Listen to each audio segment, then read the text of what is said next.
Shalom and welcome to a very special edition of Hollywood Uncensored. I'm Sam Rubin. It's that rare trifecta. Great guests, incredibly compelling topics, and I don't think I've ever worn a shirt as flattering as this one. Here's our deal. No pre-interviews, no censors, just four really smart people. They share their truth about the very latest happenings in entertainment. Our panel today, the legend, the great Gilbert Gottfried, author of the brand new memoir, Rubber Balls and Liquor. It should be really smart people and Gilbert Gottfried. Just back for covering the royal wedding, the heart, Kate Taylor, Jessica Holmes, the jester. Josh Malina faces the primetime dilemma on being several shows at once, in plain sight among them. His web series Backwash is on YouTube right now.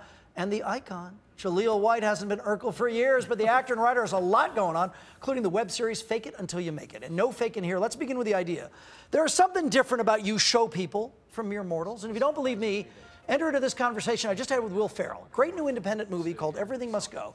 But we also talked about his role in the season finale of The Office, including the very last table read for that very last script that featured The Office mainstay, Steve Carell. I initially kind of approached the show and said I'd love to do something in Steve's, last season, but it didn't hit me how emotional it was going to be. And here we are sitting at the read-throughs, and people are crying, and deservedly so. Steve's like the greatest guy, but I'm sitting there feeling guilty for being there. I shouldn't. You're like at somebody else's funeral. Completely, and but then I'm crying, and I'm like, wait, I'm not even a part of this, and but it was kind of beautiful to see. Now, Gilbert, I know especially you might be using a lot of Kleenex. Are show people, maybe comics, more emotional than the rest of us? I was getting very choked up when that was happening. I wasn't able to eat that night. It was so upsetting. It was really, I've been to funerals of loved ones where I didn't cry, but I broke down during that. I think show people have a tendency to be weepier than regular people. Definitely. I think actors tend to be more in touch with their emotions. I'm completely out of touch with mine, and that's probably why I'm not a better actor. But yeah, I've been part of many. I'm always devastated because I'm out of a job. That's what the final episode. That's what that mainly means to me. Not from my colleagues. I will say this. I think you find it a lot more on a TV show. Because on a TV show, they're longer running, and people, the same people come together every day for many years. Spend crazy hours together, more than now, when you do a movie, hey, man, I asked for one of my co-stars' numbers one time, and he just wrote down his name and his agent's number. I was like, really? Okay. Well, I guess we didn't bond that much. I guess we didn't. Well, Gilbert has a story in his book, and I don't know if this will relate to any of you. Talk about running into Harrison Ford, your friend Harrison Ford. Oh, yes. Harrison Ford complimented me backstage at the Tonight Show, and I figure I want to be witty in front of him, and I shook his hand. I said, "And your name is?" And yeah, how did that play with it? Did that not play well? It didn't work. It didn't work, and now I can never ever watch another Harrison Ford movie because all I could think of is that lame joke I made. I'm a very bad judge. William Shatner has sat in that very seat where you're sitting, Gilbert. I work with it. Okay. Is he a crier? Is he self-important? He's not a crier. He might be the former, but he's not. He's not a crier. But like, okay, with that, I can't tell if that's a shtick or not, because I think I expected. There's no shtick with William Shatner. That's the real deal. It's not a put-on. William Shatner is a straight bullet, man. It comes out where it was fired. I think William Shatner is one of those people, it's like, people laughed at him for years, and then all of a sudden he figured, oh, okay, it's that old line, oh, I meant to do that when you fall down. I can sell this. And it's like, no, I was putting on that character. Yeah. Okay, the man has put so many good words in your mouth. Aaron Sorkin. Yes. I think, not pretension, but they're, I don't know if I mean erudite or elite. There's a quality about him. He is not on the same plane as most people. He's very, very smart. I mean, he really is. He's a super sharp guy and tends to be the smartest guy in the room. Does he tend to know he's the smartest guy in the room? Do I know? It depends what room he's in. He's been in smarter rooms than I've been in. So there may be times when it's not the case. He wants to work with him. Right. I've known him forever. Yeah. He's a very, he's a very, very sharp guy, and he knows that he's a sharp guy, and I think that is. Do you think some people put it on as like a coat of armor? Oh, absolutely. I think especially just with what reality television is these days, people are really living their characters, and it's You know, and I don't know if there's much distinction anymore between what people perceive you to be and what you actually really are. I know the difference between myself, but we're committed actors. You know, when I step onto a set, you know, it's like, hey, I'm playing this character. You know, but these days, man, I'm like, there's a lot of characters walking around, you know? Pretty actors and other things. When we come back, speaking of characters, the Donald roasted by a comic and by the president. And do you sense he didn't find the jokes at his expense funny? Plus, he's not Mr. Giggles either. Mel Gibson's controversial movie opens this weekend. Is Mel having an easier time of it than our guest Gilbert Gottfried? Lots of great stuff here as Hollywood Uncensored continues on Reel's channel. It's TV about movies.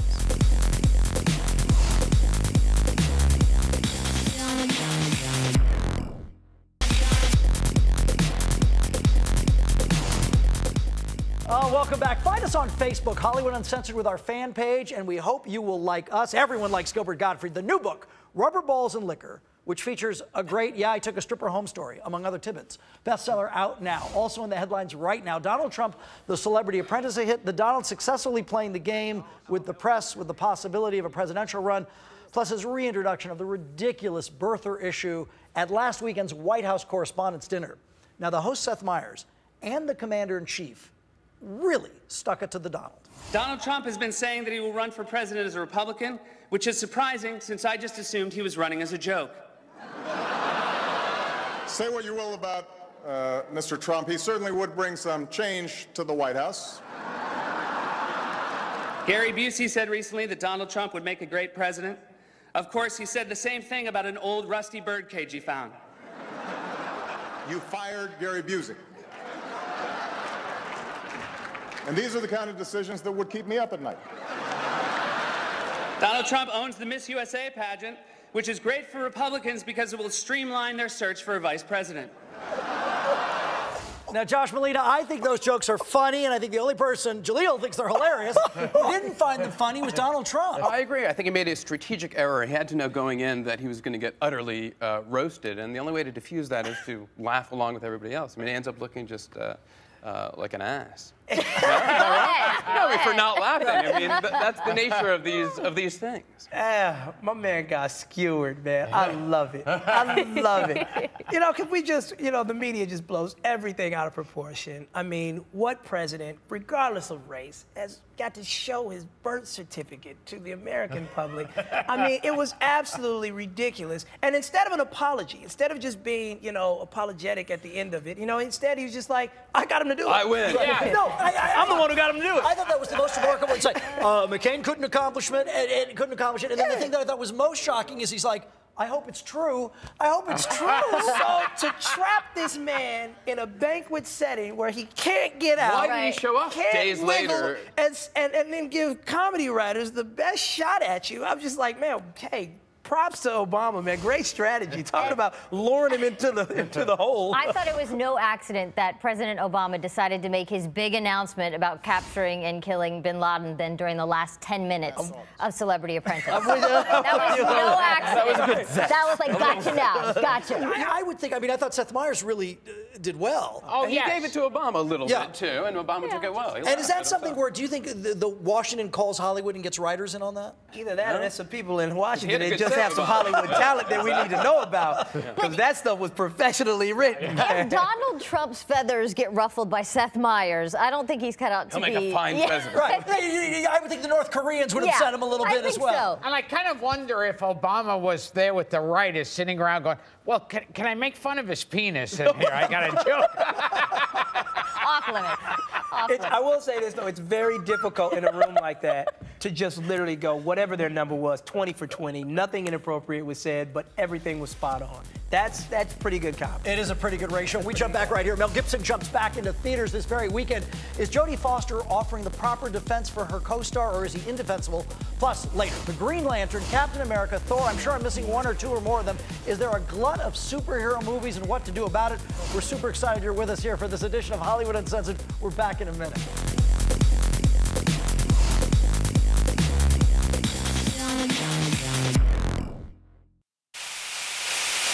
Guests of Hollywood Uncensored receive an assortment of skincare products from Caudalie, the French beauty secret that combines the finest science and the finest ingredients. There's a reason that Caudalie is the #1 skincare company in France. Discover it today at caudalie-usa.com. Hey, we welcome you back. We love Jessica Holmes, and so do viewers who get up every morning to catch Jessica on the KTLA Morning News here in Los Angeles. This weekend at selected theaters around the country, you can see Mel Gibson in a very well-reviewed performance in a well-reviewed movie, The Beaver. Last week, our panel said basically it was too soon for Mel to come back. Here again, I asked Jodie about any possible problems with her leading man. Somebody somewhere must have said to you, shoot it again with somebody else. No, absolutely not. And I have to say, Summit, our distributors, have been so amazing from the beginning. And Summit always stuck by it and said, "This is the movie that we signed on for. We understand that Mel Gibson is the right actor for this movie, and he should be in the film." And they've carried on with that kind of support ever since. Now, Gilbert, when you stepped in it with Alfak, some people, Howard Stern among them, came to your defense, but at least they addressed the specific issue. What Gilbert tweeted was insensitive, but he's a comic.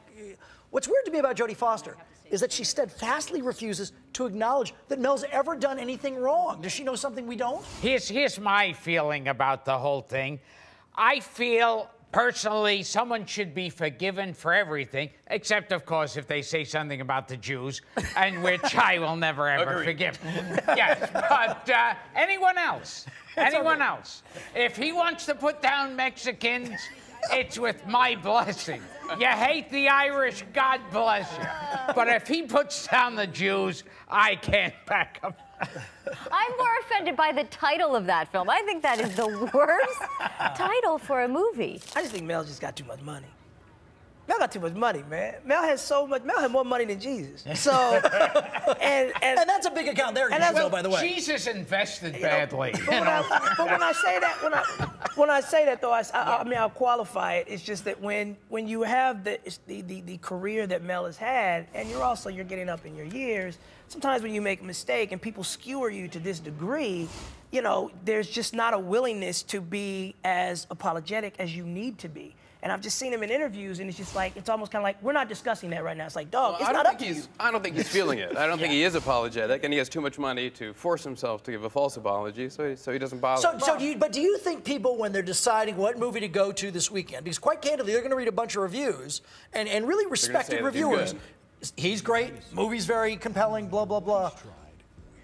A significant number of people are like, I'll never go see that guy. Well, this looks like one of those movies only the critics who are going to see it anyway. Yeah. Yeah. See, we would have loved seeing him in The Hangover 2, but they didn't let him in The Hangover 2. When they told me, I was excited.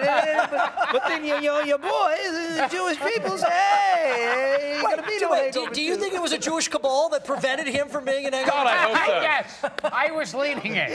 Yes. So you're there with Rabbi Shmuley. Yes. They made that phone call to Warner Brothers. Josh, does this power exist? Is there a Star Chamber?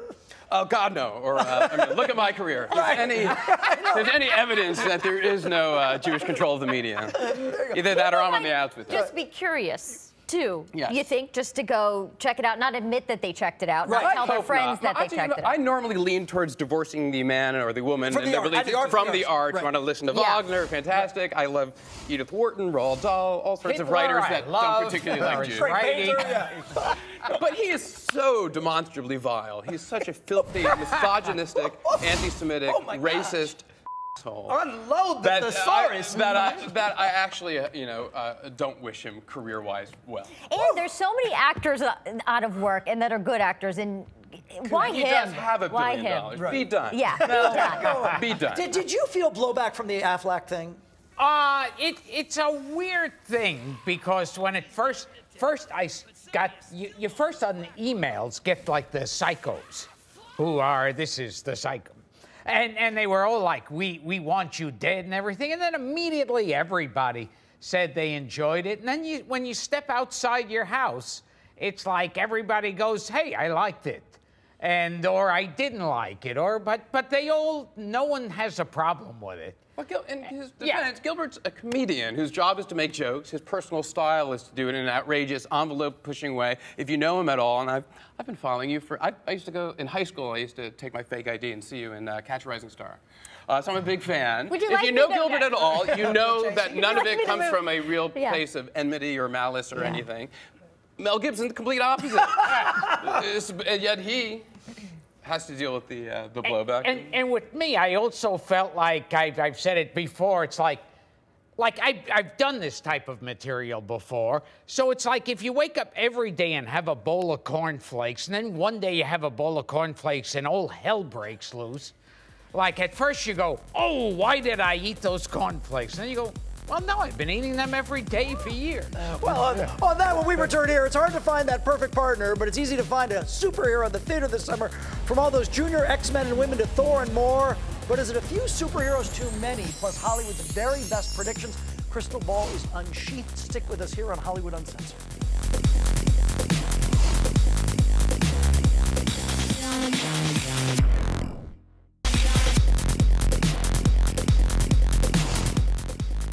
We welcome you back. Joshua Malina is in a series of series. You can catch him on In Plain Sight on the USA Network and on the web. His hilarious Backwash is available on YouTube. Not his personal backwash, but rather the show Backwash. Also back from the heavens is Thor from the comic books. All right, this summer, Green Lantern, Captain America, X-Men First Class. I'm a little superheroed out, and we posed the question to Thor star Kat Dennings, who says there's something special about the God of Thunder. Thor's a god. That's the difference between Thor and other superheroes. Because he's not even a superhero, he's a god. He's the god who lives up in the sky of thunder, the god of the hammer. He's just more powerful. All right, Jaleel White. Now, Urkel was a superhero I could get behind. But are you psyched for Urkel's a god. Thank you. I'm leaning towards that deity side over here. Are you psyched for all those super folks in one summer? Man, I mean, those movies are weeks apart. Let me educate people how old I am. I am 34 now, dog. If I get to see Thor on anything other than Netflix, man, it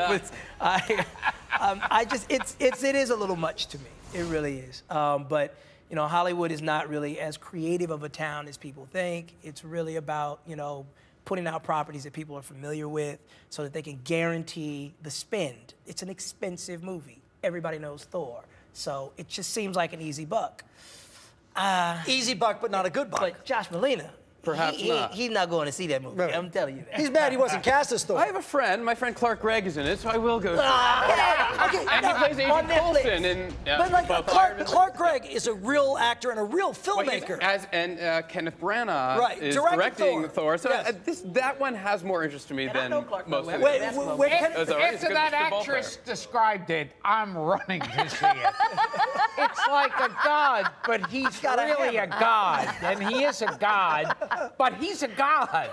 Yeah, so I Kat Dennings sold you on it more than anything. That's the tagline. That's so funny. I'm not sure Kat Dennings was sold. I think see, all right, you bring up the best point of all. She wasn't sold. How many of you have ever done that, where you sat there being interviewed about something or conducting an interview to somebody and you know you're not proud of what you're talking about? Anytime I don't have a good answer for you, I'm going to point to Josh Malina. Make it up as you go along. When you were the voice of the parrot, yes, in the legendary film that your daughter actually works her iPad. Yes. Has she heard Gilbert in the Disney Classic? No, she has not, though. Can you? Okay, I want you off this show. You get me someone whose daughter is a fan of mine. She's 20 months. Give her some time. Give her some time. Her iPad, please. Now, trust me, I will have her watching Beverly Hills Cop when you pick up the phone and you go, bitch, I love that. That is classic for me, personally. That's okay for the babies. To be honest, we should have each done a favorite Gilbert moment. Yes. Was he funny at Catch a Rising Star? He was incredibly funny. Oh, thank you. And I can remember even out in the bar you used to entertain people. I remember once you had a big phallic balloon. Oh, yes. You do actually remember that? Sounds like and he was banging it against people. And it was fantastic. I was trying to lead you there.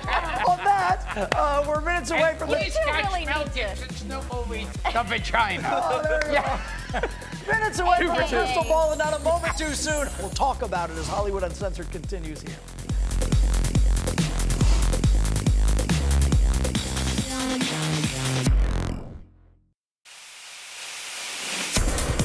Guests of Hollywood Uncensored go gold class. It is the first-class way to see a movie and offers the ultimate escape for movie lovers, from the amazing lounge area to the plush micro suede recliners to the best food and beverages and service anywhere.